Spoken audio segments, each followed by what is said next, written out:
exceder se les muere el paciente. ¿Puedo empezar, chicos? ¿Chicas? Sí, doctor.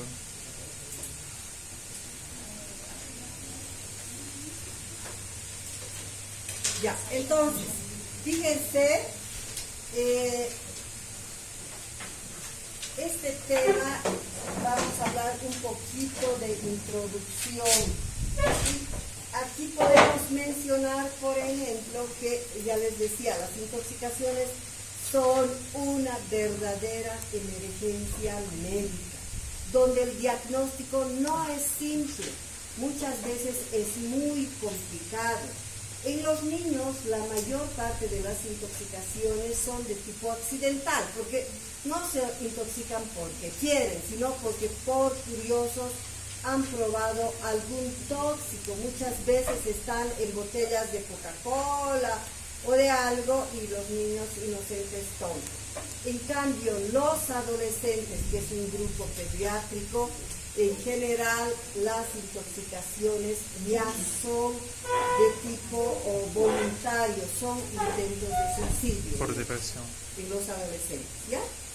Esta es una casuística no de nuestro país ni del Brasil, sino que como el manual se ha hecho en gran parte en los Estados Unidos, muestran también un poco la casuística que ocurre en los Estados Unidos, pero que se puede, digamos, llevar a otros países como para tener una idea.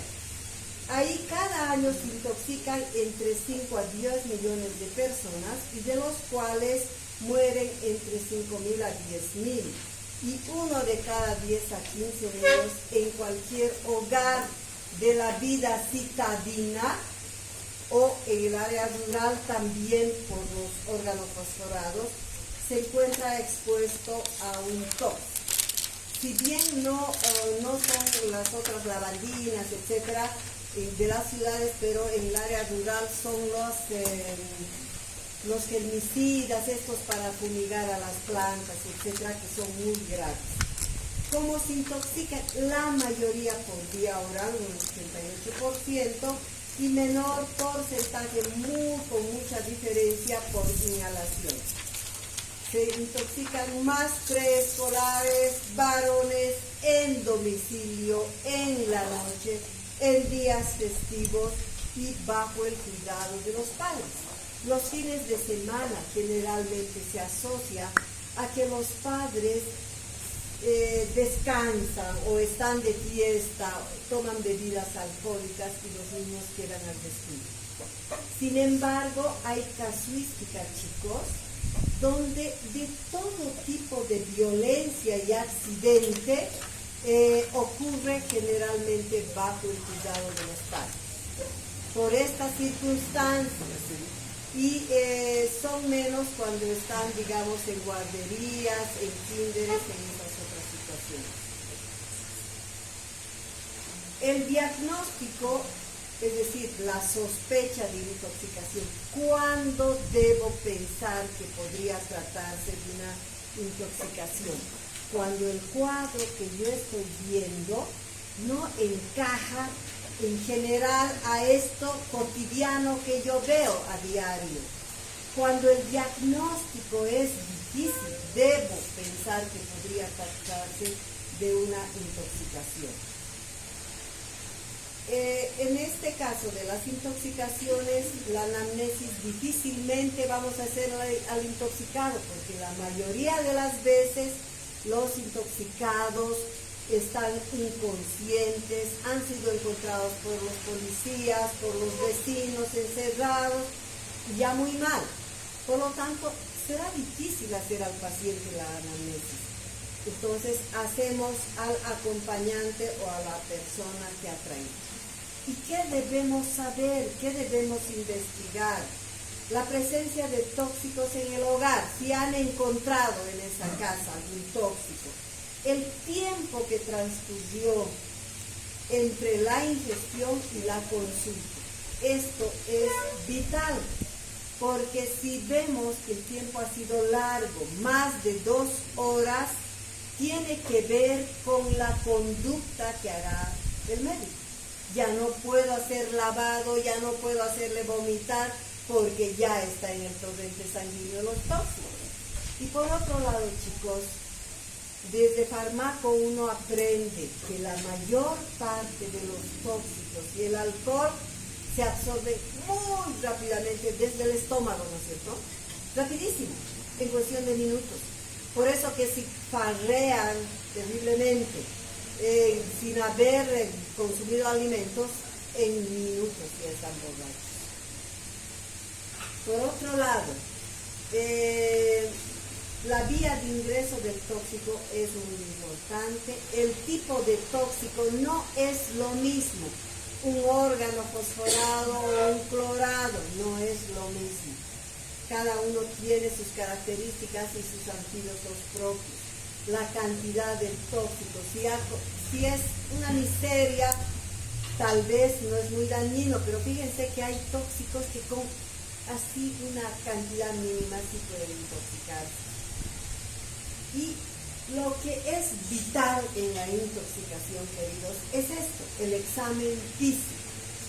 Porque como lo vamos a encontrar a este paciente en general en malas condiciones, lo único que podemos hacer en forma adecuada es un buen examen físico. ¿Ya? Y por eso que este examen físico, en el nuevo manual de toxicología, se lo orienta a un manejo sindromático. Ya saben lo que es un síndrome, es un conjunto de signos y síntomas comunes que ocurren, ¿verdad? Entonces vamos a ver que aquí se describen 4 síndromes. Están descritos tanto para niños como para adultos, ¿ya?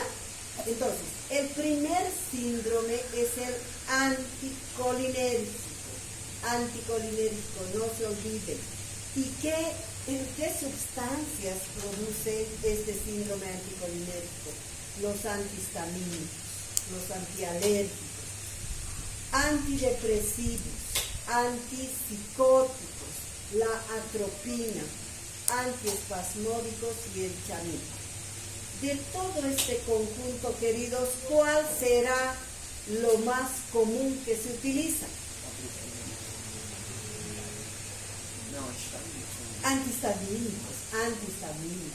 Los antihistamínicos ahora se utilizan más que nunca porque las alergias desde el nacimiento están, ¿verdad? Los antihistamínicos son de uso más conocido. Antipsicóticos es directamente para problemas psiquiátricos, antidepresivos para la gente grande, antiespasmódicos ya no se utiliza. Y el chamico, ¿saben lo que es? Es una planta que tienen ustedes, que tiene una forma como de estrella, las hojas grandes, que jugamos como paraguas, yo sabía ya el nombre en Brasil, y que tiene unas pepas con unos porotos brillantes ahí adentro. Se llama mamona. ¿Sí? ¿Verdad? Que tiene unas hojas así y de niños jugábamos como paraguas con eso. Entonces, tienen estas semillas que son capaces de producir este síndrome. Esto veíamos, por ejemplo, cuando yo trabajaba en el pediátrico, en el Manuel Asensio Villarroel, venían grupitos de niños pequeños que jugaban a la comidita. Y como en los terrenos baldíos hay esta planta, es un arbusto, molían las pepas y lo comían, la comidita, ¿no? Y llegaban así con esta intoxicación. Doctora, otro que me hablaron acá es de una flor acá, que ese olor se hace como una intoxicación en el niño. ¿Cuál es? Me olvidé el nombre, pero creo que es blanca.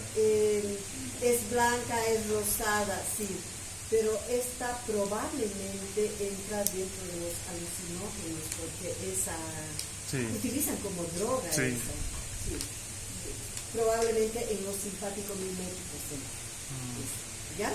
Pero esto es un anticolinérgico. ¿Qué sintomatología va a producir? Fíjense,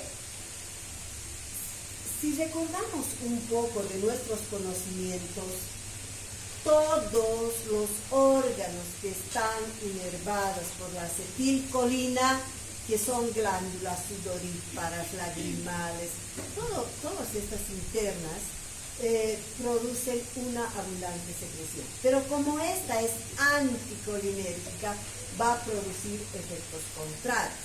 Es decir, aquí yo encuentro delirio, taquicardia, mioclonías, fiebre, midriasis, convulsiones, sequedad de piel y mucosas, piel roja, totalmente rubicunda, seca, deshidratada, arritmias y grados diversos de deshidratación. ¿Ya?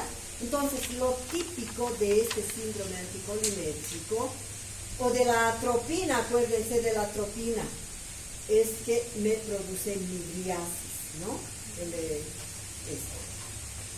El otro síndrome es el simpático mimético. Acuérdense, chicos, hace alusión al sistema nervioso simpático. Sistema nervioso central, pero del simpático. Y acuérdense qué hace el simpático. El simpático en términos generales es un estimulante central, ¿verdad? Y el parasimpático es un depresor central. En este caso, el simpático mimético actúa como estimulante. ¿Cuáles son los medicamentos que se hayan involucrados con esto? La cocaína, ¿verdad? Es un estimulante central. Las anfetaminas. Estas dos son drogas utilizadas, adictivas, terriblemente adictivas, ¿verdad? Hay tanto derivado de la anfetamina, pero increíble ahora, de estos que ya no se puede largar. La cafeína y la teofilina. Fíjense, la cafeína, por ejemplo, es un estimulante central. Hay gente que toma una taza de café en la noche y ya no puede dormir adecuadamente, ¿verdad? Pero cuando estamos en época de estudiantes tomamos litros y litros, igual nos dormimos, porque estamos agotados, yo creo tanto estudiar, no sé. Pero yo me acuerdo que tomaba y igual me dormía. La teofilina es un estimulante también, es un broncodilatador. La efedrina, la pseudoefedrina y la fenilpropalamina. Estos tres últimos, ¿en qué medicamento lo encontramos? Efedrina, pseudoefedrina, fenilefrina, ¿en cuál? Sí, está dentro de esos, pero en general en los antigripales, ¿verdad? Ahí están, porque están como vasoconstrictores, etc. Doutora, cocaína solo o a cocaína o también la hoja de coca también podría entrar? Te cuento que la hoja de coca, igualito con el bicarbonato, sí produce alcaloides y al final se vuelven adictos los coqueadores. Sí. Sí, y le meten otras cosas, barbaridades ahora. ¿Sí? Claro que sí, entra en este grupo. Pero en general no se intoxican así grave porque necesitan una gran cantidad. Cantidades, la concentración es muy baja. Pero cuando es batida con otras... Pero exactamente. Sí. Entonces, les decía, estos elementos, efedrina, pseudoefedrina, fenilefrina, son estimulantes centrales. Nada más yo les pregunto, chicos, ¿se acuerdan la inervación del corazón? La parte simpática, ¿a qué lugar va? A los ventrículos, ¿verdad? Y la parasimpática hacia las aurículas, porque va a todo el sistema de conducción. Entonces, cuando uno estimula el sistema nervioso simpático, hay aumento de la fuerza de contracción, aumento de la frecuencia cardíaca, aumento de la presión arterial, aumento del gasto cardíaco, del volumen sistólico, etc. Sobre el sistema respiratorio, produce también un incremento de la ventilación, de la capacidad ventilatoria, de las reservas, etc.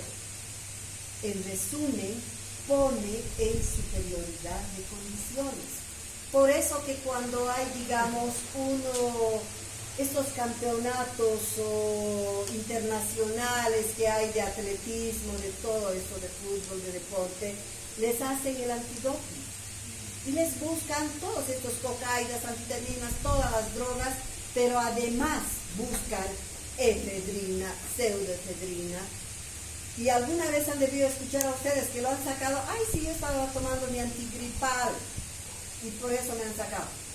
Todos los deportistas saben que esto les produce sí superioridad porque es estimulante central. Saben que si van a competir van a mejorar toda su función cardíaca y respiratoria. Por eso se lo saca también, porque son estimulantes centrales. ¿Qué me van a producir como sintomatología? Alucinaciones, paranoia, midriasis, los pasados por cocaína para que se acuerden. ¿Cómo están? Midriáticos, ¿verdad? Taquicardia, hipertensión, hiperreflexia, hipertermia, diaforesis, y a veces cuando están muy graves, convulsiones, coma y muerte. Los que se pasaron, ¿verdad? Ese es el segundo síndrome. El tercer síndrome es exactamente lo contrario de este segundo síndrome. Es depresor. Es el síndrome opioide alcohólico. Acuérdense nada más del alcohol. El alcohol es un depresor central, exactamente lo contrario que este estimulante, ¿verdad? Y entonces, ¿qué medicamentos, qué sustancias entran en este grupo? Narcóticos, es decir, anestésicos. Por eso que cuando una persona entra a quirófano y le meten anestesia para operarlo, a ese le baja la frecuencia cardíaca, le baja la presión arterial casi en un 50%. Por eso que hay riesgo, por eso que bien facilito se paran, ¿verdad? Los anestésicos o narcóticos, el meprovanato, la clonidina que no se utiliza mucho. El alcohol es tan grave, chicos, que intoxicaciones alcohólicas más se ve en los indigentes, ¿verdad? Estos artilleros que hay por la cancha, por ejemplo, que casi no comen comida y desde por la mañana están con alcohol. En el invierno duermen en la calle con estos fríos extremos. El frío es depresor central también. Se suma y mueren, ¿verdad? Yo me acuerdo que hace unos 10 años un grupo de muchachos, pero de uno de los colegios que tienen más plata acá, se fueron de excursión a Pairumani y eran niñitos entre 10 y 11 años. Como toditos eran hijitos de papá con mucha plata, habían llevado a los chicos whisky, sacaron de sus padres whisky y no estaban acostumbrados a tomar, porque eran bebés de 10, 11 años. Les cuento que estos tomaron y se intoxicaron. De ese grupo de 10 los bajaron de Pairumani, se internaron en la caja petrolera, en la caja nacional, 2 murieron por intoxicación alcohólica. Entonces es grave, es peor si son niños que no saben beber y el whisky tiene una concentración alcohólica mayor, ¿verdad? Entonces produce este síndrome opioide alcohólico. Es lo contrario, les he dicho, del estimulante, ¿verdad? Baja todas las funciones. Son depresores cardiorrespiratorios por excelencia y los otros eran estimulantes. Puede haber coma, un coma alcohólico, miosis, las pupilas así cerradas, ilio, depresión cardiorrespiratoria. Generalmente esta es la causa de la muerte, la depresión cardiorrespiratoria, hipotensión arterial, edema pulmonar, bradicardia, hiporreflexia, hipotermia, todo va, ¿ya? Los medicamentos, ya hemos dicho, alcohol, están narcóticos, alcohol, etanol, benzodiazepinas, fenobarbital, no se olviden. Estas son depresores, ¿ya? El cuarto síndrome y el último es el síndrome colinérgico. Es exactamente lo contrario del primer síndrome, del anticolinérgico. Entonces, al ser colinérgico, todas las terminaciones colinérgicas van a secretar ingentes cantidades de acetilcolina, ¿verdad? Van a secretar eso. Y ya saben lo que produce la acetilcolina. Entonces, ahí en este grupo fundamentalmente están los plaguicidas, los organofosforados. Ese es su mejor representante de este síndrome. Y ahí están, si alguno ha ido al área rural o tiene una hacienda, algo, sabrán que el malatium, perfectium, palatium son organofosforados, son tóxicos pero horribles, que tienen un olor impresionantemente feo, son terriblemente tóxicos. ¿Qué me producen estos medicamentos organofosforados? Producen una hipersecreción glandular sistémica, todo, lágrimas hacia borbotones, moco saliendo cualquier cantidad, cialorrea así como una espuma, las glándulas bronquiales de todo el tracto hipersecretando, por lo tanto la auscultación me muestra como un edema agudo del pulmón. ¿Alguna vez han escuchado edema agudo del pulmón, chicos? Es como si uno cierra los ojos y se encuentra en una tormenta de agua, una lluvia bárbara, ¿verdad? Es ese ruido, ¿no es cierto? Es así, ruido de agua. Hay edema agudo del pulmón, liberación de esfínteres, se orinan, defecan, depresión del sistema nervioso central, puede convulsionar, entrar en coma y morir ese paciente. ¿Ya? Estos son los órganos fosforados. Entonces, fíjense, confusión, cialorrea, lagrimeo, convulsiones, debilidad, diaforesis, se refiere a la sudoración profusa, cólicos, diarrea, taquicardia, fasciculaciones, y lo típico, queridos, pupilas puntiformes.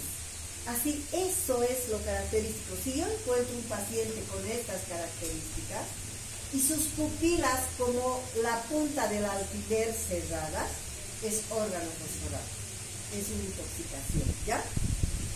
Entonces, todo esto, acuérdense entonces, el síndrome anticolinérgico lleva midriasis, porque está la atropina también, y lleva miosis puntiforme. Esos son los 4 síndromes, queridos. ¿Cómo es el manejo general del intoxicado? La prioridad, queridos, es mantener con vida al paciente. No es preguntarle, ¿pero qué tomó? Quiero saber el antídoto, ¿qué hizo? No, yo tengo que mirar qué está pasando. ¿Se está parando su corazón? ¿Está entrando en shock? ¿Está dejando de respirar? Y eso actúa, porque eso lo va a matar. Entonces la prioridad 1 es mantener con vida al paciente. 2, tendré que ver para observar todo esto, hacer todo, ¿verdad? El ABC de la reanimación, ver si respira, tener una vía aérea permeable, una circulación, etc.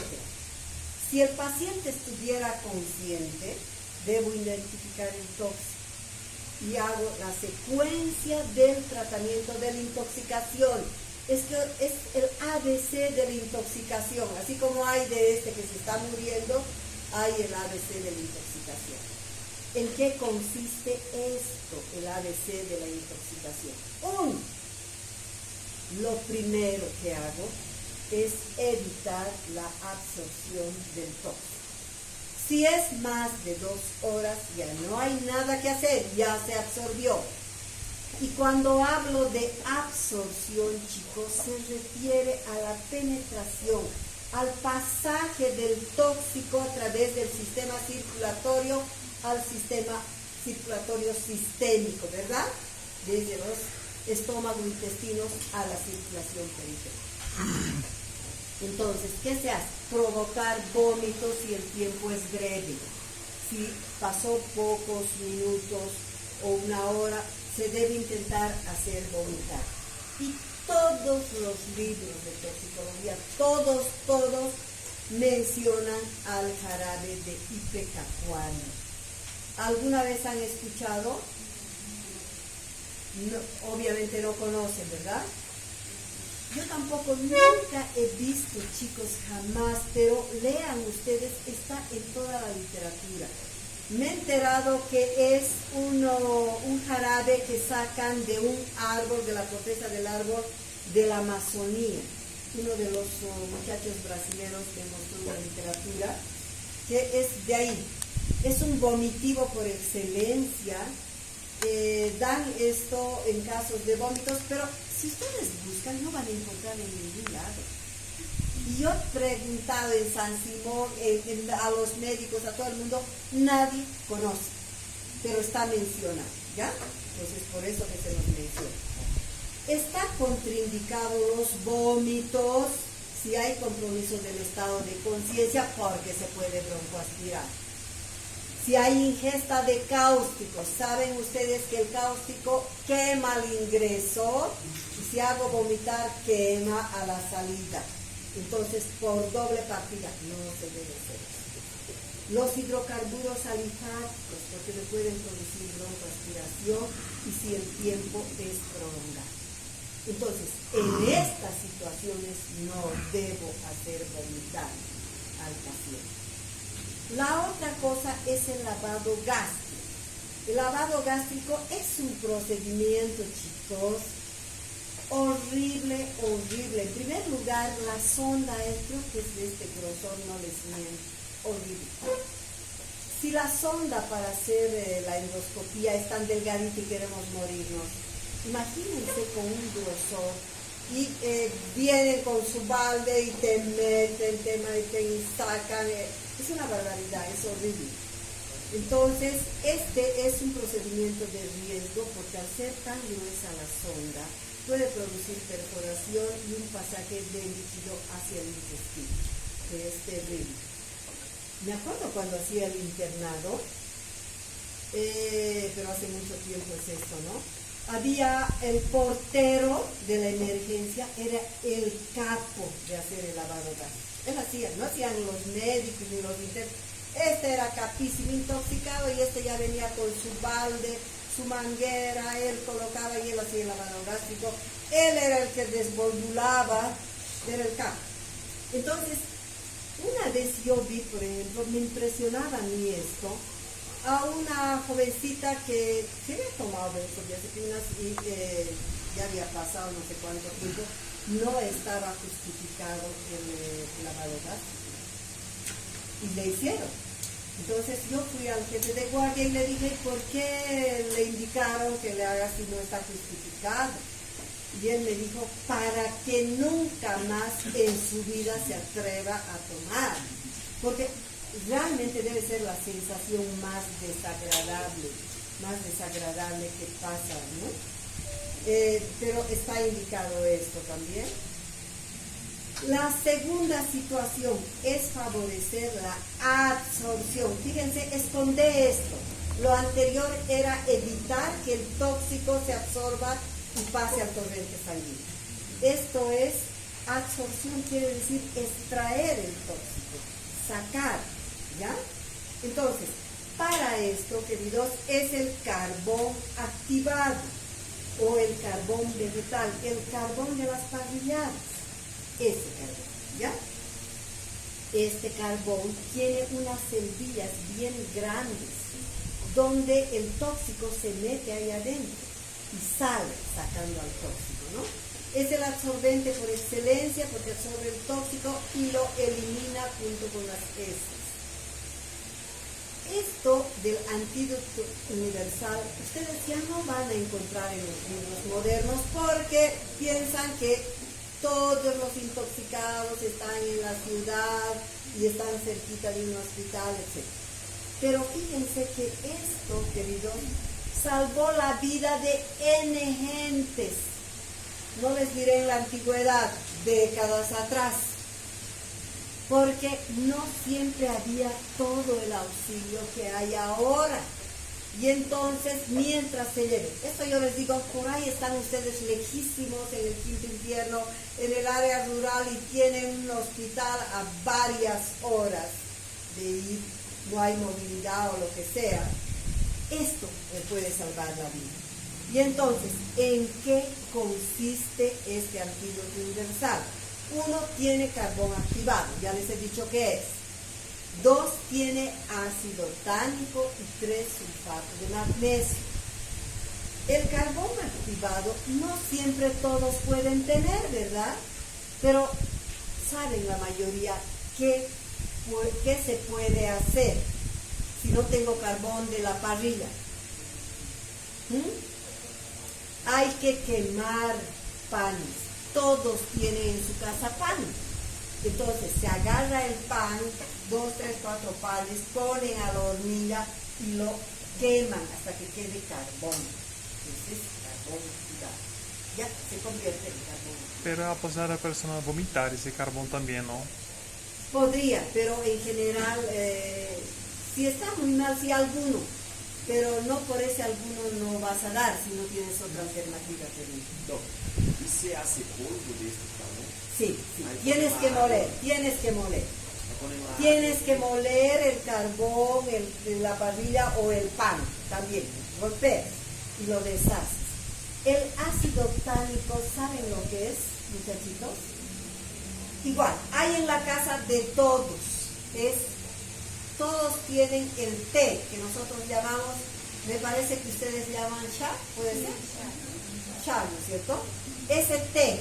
Entonces agarran varias bolsitas, unas 10, y ponen, digamos, en 1 litro de agua, y será hiperconcentrado, ¿no es cierto? Eso tiene grandes cantidades de ácido tánico.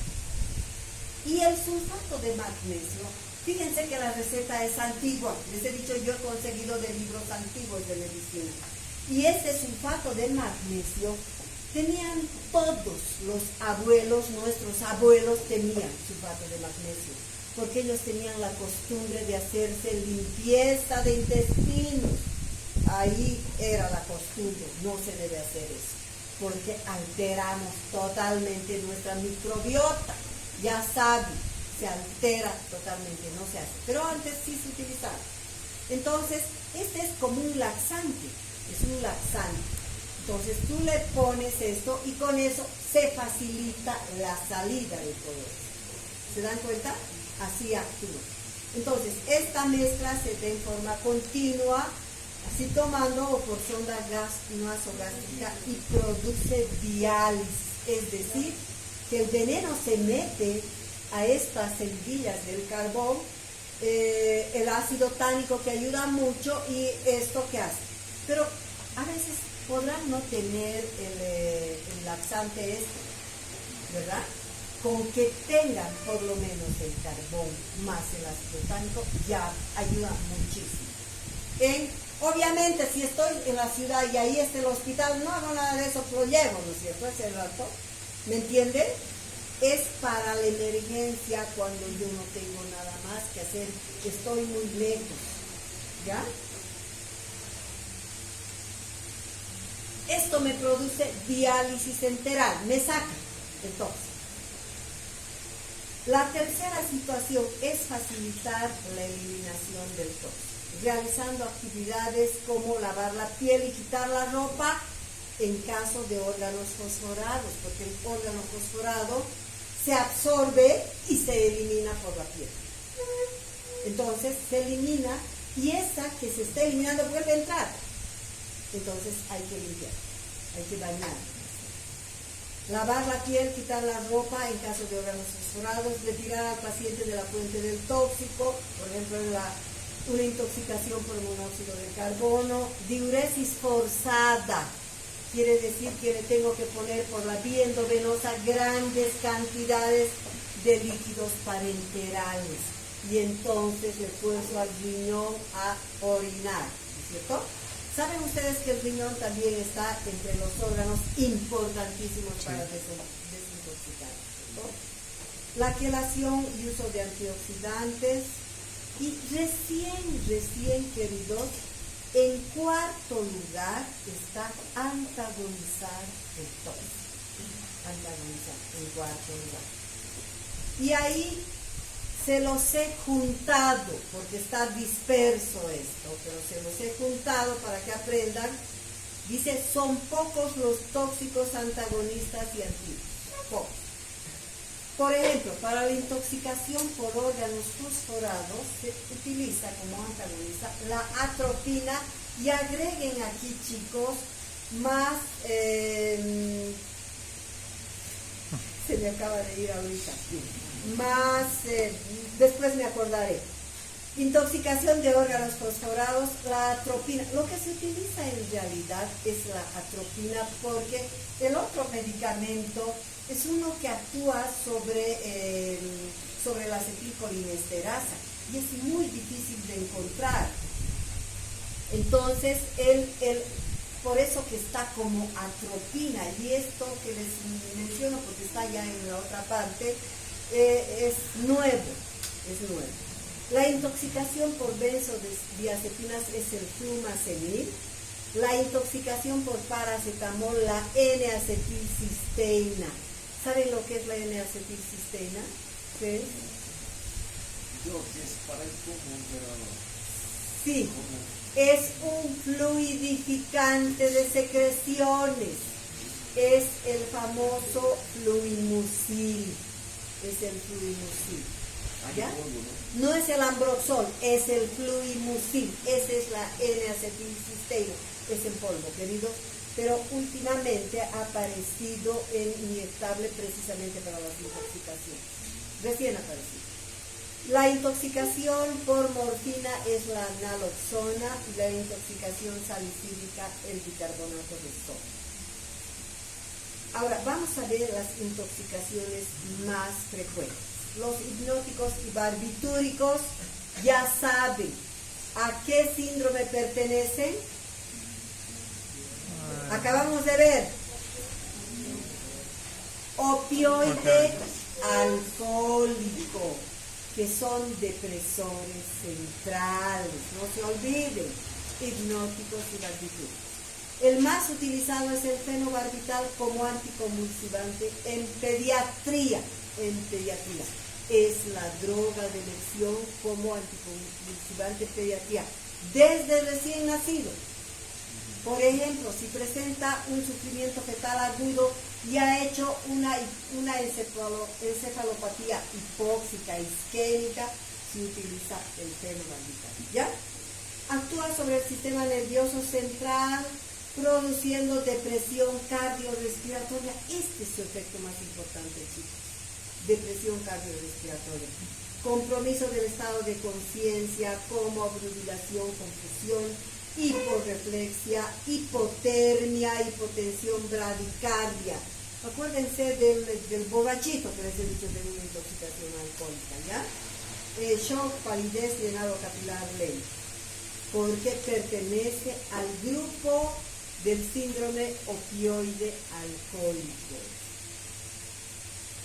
El tratamiento de estos, de hipnóticos y barbitúricos, no hay antídoto, no hay. Entonces va dirigido al mantenimiento de funciones vitales. Es decir, si el corazón está queriendo parar, le doy dopamina, le doy lo que sea, si está parada, hasta adrenalina, ¿verdad? O le doy, si está bajando la presión, le incremento los líquidos, etc.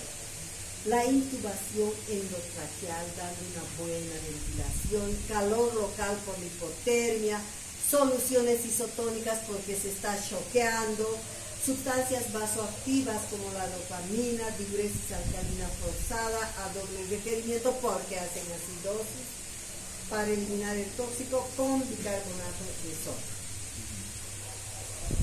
La intoxicación por benzodiazepinas. ¿Qué son las benzodiazepinas? Son tranquilizantes menores.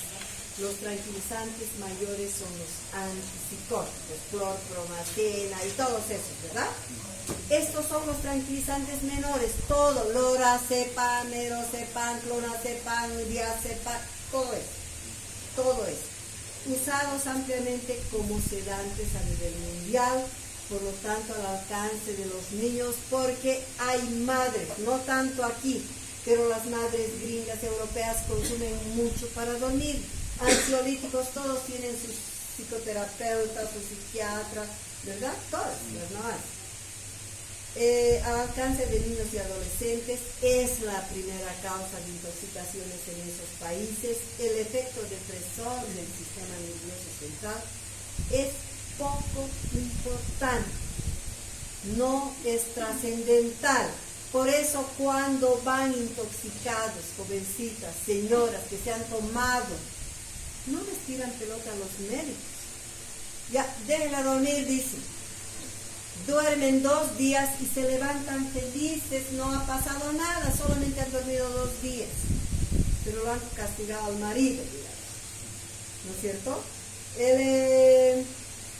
Por eso dice, al ser este efecto depresor poco importante, la sobredosis no suele revertir gravedad, pero en niñitos pequeños puede ser grave, porque como son pequeñitos, la cantidad puede ser significativa y producir depresión muy seria.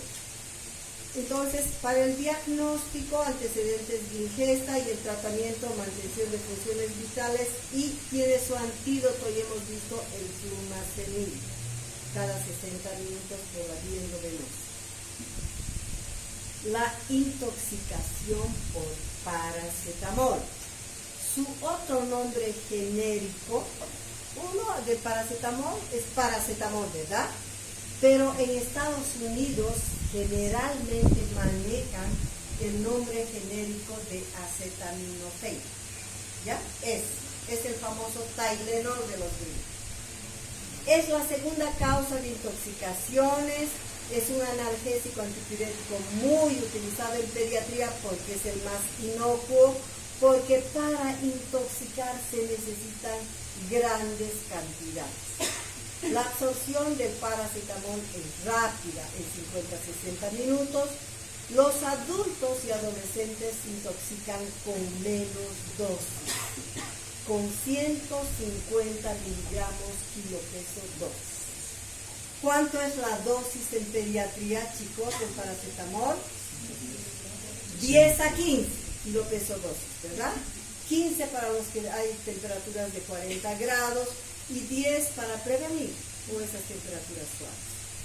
Entonces, en los niños menores de 6 años se intoxican con dosis mayores hasta de 200 miligramos kilo-peso dosis. Imagínense cantidades ingentes, ¿verdad? La intoxicación, cuando ha sido así grande, severa, produce daño hepático severo. Y me produce insuficiencia hepática fulminante. Y ustedes ya saben que con eso, ¿qué pasa? Uno muere. No puede vivir con una insuficiencia hepática fulminante. ¿Se acuerdan? Ya les he explicado por qué era. Chicos, el hígado, ¿no? Pero, ¿y qué pasa? Esto ataca el hígado, está bien, estás intentando acordarte, pero ¿qué hace el hígado que ningún otro órgano hace? Transforma el amoníaco en urea, y la urea ya lo elimina el riñón. No se olviden, es la segunda vez que les digo. Hemos hablado en insuficiencia hepática fulminante de los antituberculosos, ¿verdad? Pero esta intoxicación también es capaz de producir daño hepático. Si no ha tomado mucho, obviamente la intoxicación será más leve y no hará fulminante. Entonces, este daño hepático se acompaña un gran incremento de enzimas hepáticas como las transaminasas, oxalacética, la pirúrica, fosfatas alcalinas, bilirrubinas, etc. Y a veces, al producir la insuficiencia hepática fulminante, morirá el paciente con encefalopatía hepática y muere. ¿Cuál es el tratamiento de la intoxicación por paracetamol? La N-acetilcisteína o fluimucil es su nombre comercial. 140 miligramos dosis de carga y 70 miligramos dosis de mantenimiento. Cada 4 horas hasta completar 17 dosis por día oral. La otra intoxicación es la salicílica. Esto ya no ha disminuido tanto, chicos, porque era un medicamento de la época de nuestros padres. Probablemente son unos 30, 40 años que ya se ha sustituido la aspirineta, el rin chiquito, todo por el paracetamol como antipirético. Pero antes se vendía en la tienda y las mamás todo curaban con aspirina y aspirineta, todo. Bajaba la fiebre, era antiinflamatorio, etc. Bajó en un 72% por reducción del uso debido a que esto se encontró en estudios en Estados Unidos particularmente, que cuando se asociaba una enfermedad viral, particularmente varicela, con la aspirina o aspirineta, estos hacían síndrome de Berlin. Esa ha sido la causa por la que se sacó a la aspirineta, a la aspirina. Y solamente se utiliza ahora ¿para qué? Chicos, Antiagregante plaquetario. antiagregante plaquetario, no agregante, antiagregante, ¿no? Se utiliza como es. Las manifestaciones aparecen con dosis grandes de 150 miligramos kilo peso, y entonces fíjense, hacer ácido, ¿qué me va a producir? Ácido, ¿verdad? Hay hipertermia, sangrados, úlcera péptica, ¿verdad? Todos los AINES me producen eso. Oliguria, deshidratación, náuseas, convulsiones, respiración acidótica y acidosis metabólica, depresión respiratoria, y el estado de conciencia puede llegar hasta el coma. El tratamiento, no hay antídoto, solamente es un antagonista, ¿verdad? Que será el bicarbonato de sodio. Ya saben la dosis, 1 a 2 miliequivalentes kilo peso dosis. La intoxicación por órganos fosforados son los más utilizados como insecticidas agrícolas potentes: Paratium, Epipalatium, Malatium, Perfectium, etc.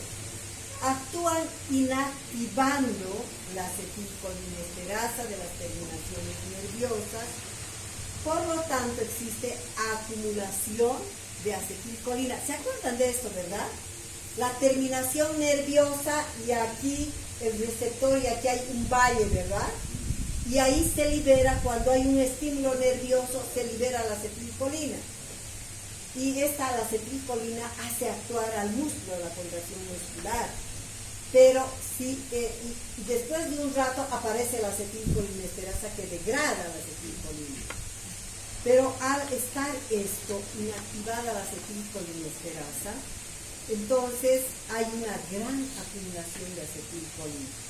Esto me produce salivación, y es colinética porque es acetilcolina. Salivación, lagrimeo, miosis puntiforme, secreciones bronquiales, ansiedad, confusión, hipotensión bradicardia, cefalea, convulsiones, diarrea, depresión, etc. Todo esto, en general, si nosotros vemos un paciente con compromiso del estado de conciencia, con hipersalivación, es eso. Y pupilas mióticas puntiforme, es intoxicación por órganos fosforados. Tralidoxina es lo que se me encuentra. El tratamiento de la intoxicación por órganos fosforados es ¿qué es su tratamiento? En todos los libros es la atropina, hasta intoxicar con la atropina. O sea, le doy atropina hasta intoxicarlo. ¿Cuándo me doy cuenta que lo he intoxicado con la atropina? Cuando esa pupila miótica se ha vuelto miliótica. Ahí paro, ¿ya? Entonces, atropina 1 miligramo kilo peso, dosis cada 5 a 10 minutos hasta de llegar a la intoxicación. donde hay taquicardia, piel rubicunda, se secan todas las secreciones, todas. El pulmón que estaba con edema, ausculto y en intoxicación es limpio, no hay un solo ruido. La piel está seca, deshidratada, rubicunda y nidriasis, ¿no? Ahí se suspende la atropinización. Este es el tratamiento así en absolutamente toda la literatura que van a encontrar.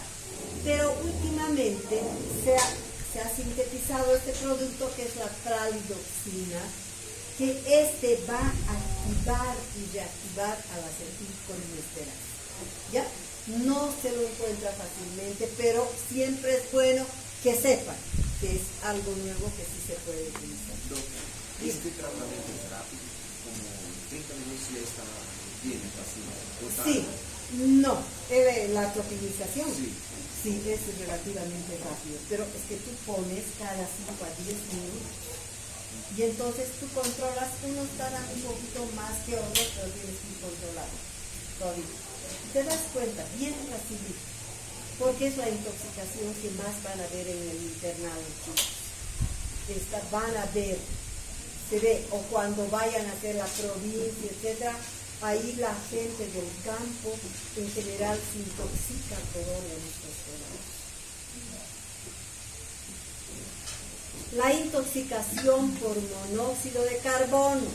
Fíjense, esta es una intoxicación, chicos, tan severa y tan grave que la mortalidad es bien alta. Por suerte, nosotros no tenemos mucho, porque ¿dónde tienen harto? En Estados Unidos, en Europa, por el frío, porque sus calentadores utilizan para esto, ¿no? Ellos tienen mucho de esto que eliminan el monóxido de carbono. En Estados Unidos, más o menos hay 1.500 muertes por año, ¿se dan cuenta? En el Brasil nunca necesitaban, ¿no es cierto? Porque mueren de calor. La intoxicación por monóxido de carbono, ¿cómo es lo que actúa? Acuérdense de la molécula de hemoglobina, ¿no es cierto? La molécula de hemoglobina en cada arista lleva para su unión con el oxígeno, ¿no es cierto? Ahí se prende el oxígeno en estos lugares. Entonces, ¿qué pasa con el monóxido de carbono? Tiene más afinidad.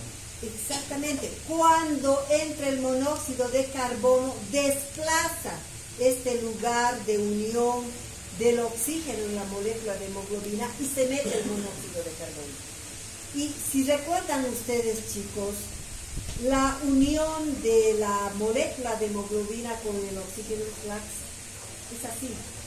Entonces circula la hemoglobina por la sangre, encuentra, digamos, un lugar hipóxico y con gran facilidad se desprende el oxígeno. Pero la unión de la hemoglobina en ese lugar donde va el oxígeno y el monóxido de carbono es así, no se desprende. Es así impresionante, no se puede desprender. Por eso que si la intoxicación por monóxido de carbono ha sido prolongada y ha desplazado a la mayor parte de estos sitios de unión del oxígeno, es mortal. Hagan lo que hagan, es mortal. ¿Quiénes sobreviven? Los pacientes cuya exposición ha sido baja, que ha dejado sectores de hemoglobina no siempre desplazados, ¿no? Entonces, ellos tienen el chance de vivir. Entonces, esto produce hipoxia tisular porque los puntos de unión con el oxígeno son ocupados por el monóxido de carbono, produciendo la famosa carboxihemoglobina. La sintomatología, cefalea, una sensación de ganas de vomitar, irritabilidad, confusión, coma, depresión cardiorrespiratoria y asfixia severa. Mueren asfixiados. Por más de que le pongas oxígeno, si no se puede desprender, eso no pasa nada. Entonces mueren asfixiados. El tratamiento por eso es oxígeno al 100% en cámara hiperbárica. Aún con esto, si es grave, es fatal. Es grave esto. La intoxicación por cáusticos, Doctor. ya sabe, Esa sé que está casi en el horario. perdón, Es que tenemos clase después. yo también, queridos. Termina un minuto, esto es lo último. Lesionan el esófago al ingreso y a la salida. Y está producido por óxidos, por oxidantes, reductores y corrosivos. Está el pergamato de potasio, el ácido clorhídrico, etcétera, todos estos que producen esta lesión, dolor retroesternal con salivación porque han ulcerado y lesionado todo esto, disfonía. Aquí es prohibidísimo vómitos, lavado gástrico, hospitalización, ADC de la intoxicación y metilprednisolona. ¿Por qué será el corticoide, queridos? Porque el corticoide actúa como antiinflamatorio. Y dos, porque evita, si me ha lesionado mucho el esófago, digamos, me evita la estenosis, la fibrosis, la cicatriz. ¿Ya? ¿Listo?